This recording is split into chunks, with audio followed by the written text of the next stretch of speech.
रोहन गुप्ता, फिर आई बीजेपी हिंदू मुसलमान पर। इति सिद्धम की हिंदू मुसलमान के बगैर काम चलेगा नहीं, कहीं भी चुनाव लड़ेंगे हिंदू मुसलमान करेंगे। गरिमा जी, पहली बात तो आपके जैसी वरिष्ठ पत्रकार का ये सोचना कि ये हिंदू मुसलमान, जैसे आपकी पूरी मैं बाइट सुन रहा था, पूरा जो आपका जो पैकेज सुन रहा था, आपने कहा तो कटेंगे तो बटेंगे तो पोलराइजेशन है, आपने कहा रोहिंग्या मुस्लिम, घुसपैठिया होता है गरिमा जी, और बटेंगे तो कटेंगे किसी धर्म के किसी के खिलाफ नहीं है। और आपने कहा हरियाणा में महाराष्ट्र में बटेंगे तो कट नहीं, वहां पे जो पोलराइजेशन, जो हिंदुओं को बांटने की बात थी, जाति में बांटने की बात थी, वहां पे जाति जनगणना की बात हुई, जाट नॉन जाट की राजनीति हुई, उसको तबाचा मारा है हरियाणा की जनता ने। महाराष्ट्र में भी वही हुआ, वहां पे ओबीसी दलित ये जितनी भी कास्ट में बांटने की बात थी, संविधान की नकल ले लेके घूमते थे, उसकी पोल खोल दी जनता ने। महाराष्ट्र में भी खोली और हरियाणा में भी खोली। तो मुझे लगता है मानसिकता जो आप कर रही है कि पोलराइजेशन, नो, बटेंगे तो कटेंगे, कोई पोलराइजेशन नहीं है। बांटो और राज करो। अंग्रेज बोल के गए थे, देश छोड़ के गए थे, अंग्रेजों के पीछे पीछे इंडी गठबंधन ने चालू किया बांटो और राज करो। वो बांटो और राज करो की राजनीति का जवाब है बटेंगे तो कटेंगे, एक महाराष्ट्र और हरियाणा में पोल खोल दी। को एक रहने की बात है। महाराष्ट्र और हरियाणा में पोल खोल दी और झारखंड में जमींदोज कर दिया। बिल्कुल, मैं आपको यही कहूंगा, मैं आपको देखिए बिल्कुल आपने बहुत सही बोला, बहुत सही बोला आपने। गरिमा जी, मैं बोलूं, आपने देखिए, आप गिनना जरा, मुझे खाली 30 सेकंड आपने दिया, बीच में सवाल पूछा, मैं तो हर सवाल पे आपको तैयार रहता हूं। आपने मेरे को सरल और डिग्निफाइड कहा तो मेरा अधिकार है कि आपके जवाब दूं मैं। देखिए, हर चुनाव में हर पार्टी अपने मुद्दे लेके चलती है, कई मुद्दों से जीत होती है, हार होती है। वहां पे भी झारखंड में भी ये इशू बहुत बड़ा था घुसपैठियों का, नहीं जीते, कोई और इशू उसके ऊपर हावी हो गए। उसका मतलब ये नहीं कि इशू चले गए, पर वहां पे भी कोई पोलराइजेशन की राजनीति नहीं हुई। मैं आपको ये कहना चाह रहा हूं। आपने कहा, आपने बिल्कुल सही कहा, की राजनीति नहीं हुई रोहन गुप्ता, तो झारखंड में भी चलता। मैं कैसे हुई बताइए मुझे, बता देती हूँ, रुकिए। बताइए, बटेंगे तो कटेंगे में कहा गया किसी के खिलाफ है, मुझे बताइए। एक सेकंड, मुझे सवाल पूछने का मौका दीजिए, मैं आपको जवाब देने का मौका दूंगी। झारखंड में बाकायदा, झारखंड में योगी आदित्यनाथ ने कहा कि ये जमीन छीन लेंगे, लव जिहाद करेंगे। लव जिहाद कौन करता है इस देश में? लव जिहाद कानून ही बना है मुसलमानों के खिलाफ, मुसलमान लड़कों के खिलाफ। देखिए बिल्कुल नहीं, बिल्कुल नहीं। आपने यही, मैं आपको ये कहना चाह रहा हूं गरिमा जी, अगर जमीन छीनने की बात की, घुसपैठिए को आप धर्म के साथ क्यों जोड़ रहे हैं? घुसपैठिया तो घुसपैठिया होता है। अगर बांग्लादेश से कोई अवैध तरीके से देश में आता है, आप उसमें भी धर्म लड़े तो गलती तो आपकी है। आप तो एक वरिष्ठ पत्रकार है, आपको ये नहीं करना चाहिए। कोई भी घुसपैठिया देश के अंदर जाता है, उसकी धर्म और जाति देखना, ये सबसे बड़ी तुष्टिकरण की एग्जाम्पल है। यही चीज आप देख रहे हैं ना, लेकिन उनके एक सेकेंड, कौन देख रहे हैं? एविडेंस है, वीरेंद्र सचदेवा जाति देख, उनके जो एमएलए, सुनिए, वीरेंद्र सचदेवा जाति देख रहे हैं। गरिमा जी, एक खान के घर हमला हुआ, अरविंद केजरीवाल प्रेस कॉन्फ्रेंस करने बैठ गए, पकड़ा गया, आरोपी बांग्लादेशी था, तो दही जमा कर बैठ गए। बिल्कुल, तो उसमें जाति कहां थी? अगर किसी के, एक मिनट, किसी के घर पे हमला हुआ, उसके ऊपर सवाल उठाया, और जब मालूम चला कि पीछे बांग्लादेशी का कोई हाथ है, मुंह में दही जम गया उनके, खान के घर पर बैंक है, उनका ही एमएलए एविडेंस के साथ खान के घर पर हमला हुआ, ये सरनेम से क्या बता रहे हैं वीरेंद्र सचदेवा? ऐसे ही बोलती ना बोले ना मैं बोली हूं। गरिमा जी, अगर आप ऐसे ही, अगर गरिमा जी ऐसे ही आप बोलती रहेंगी तो डिबेट, और आप सुन लीजिएगा, आपका जो बायसनेस आपको ही मालूम चलेगा जब दूसरे बोलेंगे। आप इतना बीच में नहीं बोलती, आप देख लीजिए, या तो मुझे मेरी बात को खत्म करने दिया, फिर आप बोले। घर पर हमला हुआ, इसका क्या? चालू करूंगा, रोहन गुप्ता, सुन लीजिए, मैं आपको बता रहा हूं जो वीरेंद्र सचदेवा ने बोला। जब सैफ अली खान पे हमला हुआ, पूरे देश ने देखा, लॉ एंड ऑर्डर के नाम पे आ गए केजरीवाल। जब मालूम चला बांग्लादेशी है, उसके बाद क्यों प्रेस कॉन्फ्रेंस नहीं की उन्होंने? उनके ही एमएलए पाए गए, आधार कार्ड के साथ में उनके ऊपर पूछताछ भी उनकी हुई है कि किस प्रकार से उन्होंने बांग्लादेशियों को जो है अवैध वोट को उन्होंने रेगुलराइज किया। फायदा किसको है? क्या देश के ऊपर कोई जाति है? क्या देश के ऊपर ये घुसपैठिए है? आप उसको धर्म के साथ जोड़ के आप देख लीजिए। 2 एग्जांपल आपने दिए जो मुझे आपत्ति है। What is polarisation? What is बटेंगे कटेंगे? Is it polarisation? नो। एक रहेंगे तो सेफ रहेंगे? No polarisation. घुसपैठिए को पकड़ना पोलराइजेशन है? नो। ये मानसिकता का प्रॉब्लम है, और इसी मानसिकता को पूरे देश की जनता बार बार हरा रही है, फिर भी इंडी गठबंधन के साथी जो है नहीं समझ पा रही। और आपके एलजी को आज याद आया कमिश्नर को चिट्ठी लिखना, देश का नारा है। ये बांग्लादेशी घुसपैठिए अवैध इमिग्रेंट, ये आपके एलजी साहब को, विनय सक्सेना को, केंद्र के ही रिप्रेजेंटेटिव है ना दिल्ली में, उनको याद आया आज कमिश्नर को चिट्ठी लिखने को कि मिशन मोड में आइडेंटिफाई कीजिए दिल्ली में कितने रोहिंग्या बांग्लादेशी हैं। देखिए मुझे मुद्दा यहाँ पे क्या है गरिमा जी, ये मुद्दा एक गंभीर इश्यू है पूरे देश में। हाँ। मैं नहीं कहूंगा केंद्र सरकार जिम्मेदारी है, पर जब अवैध तरीके से कोई घुसता है पूरे देश को मिलकर उसके सामने खड़े रहना चाहिए। और ये लोग क्या कर रहे हैं, रोक नहीं रहे हैं, उसको वोटिंग राइट दे रहे हैं, उसको वोटर बना रहे हैं, जिससे उनकी गद्दी सुरक्षित रहे। ये तो 40,000 जो रोहिंग्याज हैं इस देश में, 2017 का डेटा है। अच्छा रोहन गुप्ता, मेरे पास 2017 में ये राज्यसभा में बताया था केंद्र सरकार ने, आप ही की सरकार थी, 40,000 रोहिंग्या इस देश में है।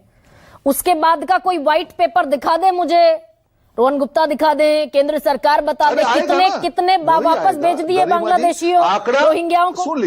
सुन लीजिए आंकड़ा, सुनिए आंकड़ा क्यों नहीं है उसका जवाब मेरे पास नहीं है। पुरुष से क्या साबित होता है, ये मुद्दा नहीं है क्या? ये मुद्दा है, ये नहीं, केंद्र सरकार के बीजेपी के प्रवक्ता के पास आंकड़ा नहीं है। अब आप सुन लीजिए, अब आप सुन लीजिए, मैं आपको वही कह रहा हूं, आंकड़ा नहीं होने से मुद्दा चला जाता है। क्यों आंकड़ा नहीं है, मैं आपको रिसर्च करके बताऊंगा। आपने अभी रिसर्च करके बैठी है, मैं आपको बता दूंगा आंकड़ा, आपको फोन करके बता दूंगा। मुद्दा यहां पे वो नहीं है। आज दूसरी पार्टियां जिसको घुसपैठिया हम लोग जानते हैं उसको वोटिंग राइट दे रही है, उसको आप सवाल नहीं पूछेंगी। उसके लिए आप कहेंगे कि हिंदू मुस्लिम इश्यू हो गया। नहीं, अब मैं उनसे क्या पूछूंगी, ये भी आप ही तय करेंगे रोहन गुप्ता। मैं पहले आपसे ये पूछ रही हूँ, और सबसे बड़ी आपत्ति है पूरे देश की जनता की ओर से मुझे आपत्ति है गरिमा जी, आपने इसको पोलराइजेशन कैसे बोला? आपने पोलराइजेशन कैसे बोला? पोलराइजेशन कैसे हुआ मुझे बताइए। एक रहेंगे तो सेफ रहेंगे, पोलराइजेशन कैसे हुआ? एक सेकंड बताइए, अब रुकिए, पोलराइजेशन कैसे हुआ? हिंदू मुसलमान सवाल पूछ लूं, मैं सवाल बोलिए। बीजेपी के प्रवक्ता के पास ये आंकड़ा नहीं है कि देश में कितने इलीगल बांग्लादेशी घुसपैठिए अभी बस रहे हैं। पास आप पत्रकार के पास ये जवाब नहीं है कि आप नेशनल प्राइम टाइम पे डिबेट करती हैं और किस चीज को पोलराइजेशन बोलना चाहिए और किस चीज को नहीं बोलना चाहिए। मैं आपको सवाल पूछ रहा हूं और बड़ी आदर से आपको पूछ रहा हूं, आपकी मानसिकता बदलिए गरिमा जी। पूरे देश की जनता आपको देख रही है, आप एक अच्छा डिबेट शो कर रही है। आप पोलराइजेशन के नाम पे मत करिए, हर बार पोलराइजेशन के नाम पे सवाल उठाने से पहले मैं भाषण सुनने के मूड में नहीं बैठी हूं और एक तरफा ये मोनोलॉग तो नहीं चलेगा। तो सेफ रहेंगे, करेंगे आप। ये तरीका है आपका? बिल्कुल तरीका है और तर्कपूर्ण सवाल पूछ रही हूं। बिल्कुल नहीं। ये आप जो attack is the best defence को एडवोकेट कर रहे हैं, मुझे बताइए। मैं सीधा सवाल पूछ रही हूं, अगर बीजेपी प्रवक्ता के पास ये जानकारी है तो मुझे दे दे कितने अवैध घुसपैठिए इस देश में। घुसपैठियों पे सवाल उठाना और एक रहेंगे तो सेफ रहेंगे, पोलराइजेशन कैसे है? मतलब सवाल उठाएंगे अवैध घुसपैठियों पर, अरे जवाब दीजिए, रोहिंग्याओं पर सवाल पूछने का काम मेरा है रोहन गुप्ता। आपने कहा ये पोलराइजेशन है तो मैं आप पे सवाल पूछ रहा हूं, ये पोलराइजेशन कैसे है?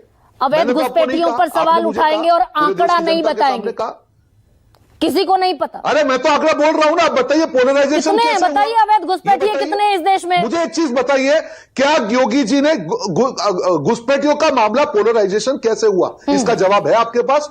तो बताइए मुझे। नहीं, ये लव जिहाद करेंगे, ये रोटी बेटी छीन लेंगे, ये कौन है फिर बताइए रोहन गुप्ता। मैं डिबेट को बिल्कुल डेविएट नहीं करना चाहती हूँ। ये घुसपैठियों के लिए है। वहां पे योगी आदित्यनाथ ने कहा वहां पे संबल एरिया है, ये लव जिहाद वाले आपकी जमीन छीन लेंगे। आपने पूरा नहीं किसको कहा? सुनिए ये लव जिहाद वाले जमीन छीन लेंगे, किसको कहा योगी आदित्यनाथ ने?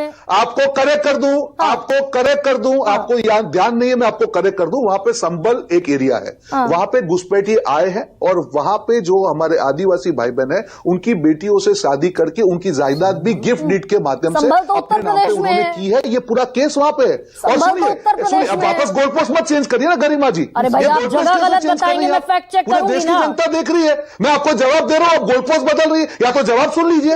आपकी हिम्मत नहीं तो मत करिए डिबेट, मैं आपको मेरा जवाब सुन लीजिए। ये जब घुसपैठियों की बात, अरे गरिमा जी क्या कर रही है? थोड़ा सांस आप मेरी बात तो सुनिए, थोड़ा सांस। अरे मैं तो सांस लेके ही बैठा हूं, आपको सांस लेने की जरूरत है। ये पोलराइजेशन बंद करिए, ये पोलराइजेशन की दुकान बंद हो चुकी है। मैंने आपको घुसपैठियों का जवाब दिया, आपने गोल पोस्ट चेंज कर दी। मैंने आपको झारखंड का जवाब दिया, वापस गोल पोस्ट चेंज कर दी। मेरा सिंपल सवाल है, विनम्रता से आपको एक सवाल पूछ रहा हूं कि घुसपैठियों के ऊपर सवाल उठाना, ये पोलराइजेशन कैसे हुआ? बहुत सिंपल सवाल। एक रहेंगे तो सेफ रहेंगे की बात करनी, पोलराइजेशन कैसे हुआ? और यही देश की जनता पूछ रही है। थोड़ा मानसिकता समझिए गरिमा जी, पूरा देश समझ रहा है कि जब आप देश, ये जो योगी आदित्यनाथ ने कहा था झारखंड में, हालांकि आप संभल बता गए, संभल उत्तर प्रदेश में है, संभल झारखंड में नहीं है।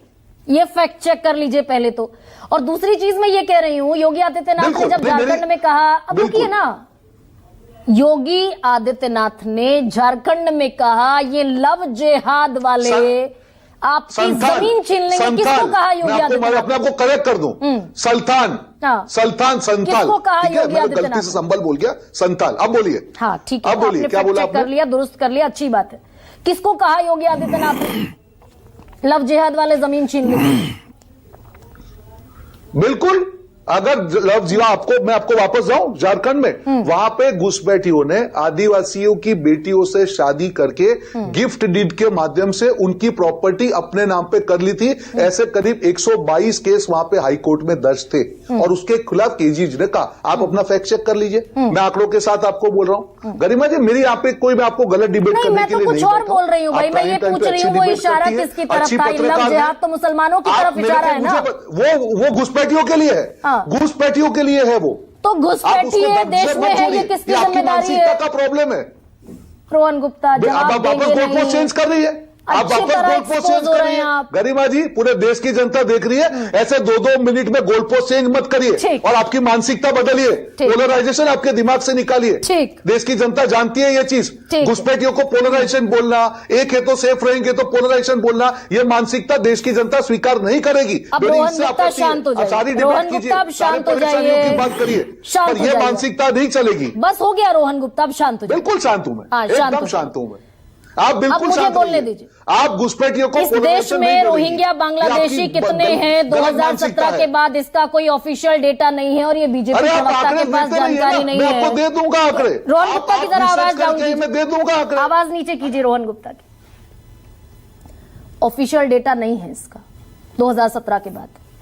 अब अवैध बांग्लादेशी घुसपैठी अगर है, देश की सीमा में दाखिल होकर आए हैं, तो सरकार उसकी जिम्मेदारी ले। बीएसएफ बॉर्डर सिक्योरिटी फोर्स गृह मंत्रालय के अधीन आती, अमित शाह जिस महकमे के मुखिया हैं, तो बताएं कितने बांग्लादेशी और कितने रोहिंग्या अवैध तौर पर, इलीगल तौर पर देश की सीमा में इन्फिल्ट्रेट कर दाखिल हुए। और दूसरी चीज ये कि लव जिहाद, वो अब रोहन गुप्ता आप पुरुष हैं, अब नहीं, मेरी आवाज उतनी मैं चीख नहीं सकती। विनोद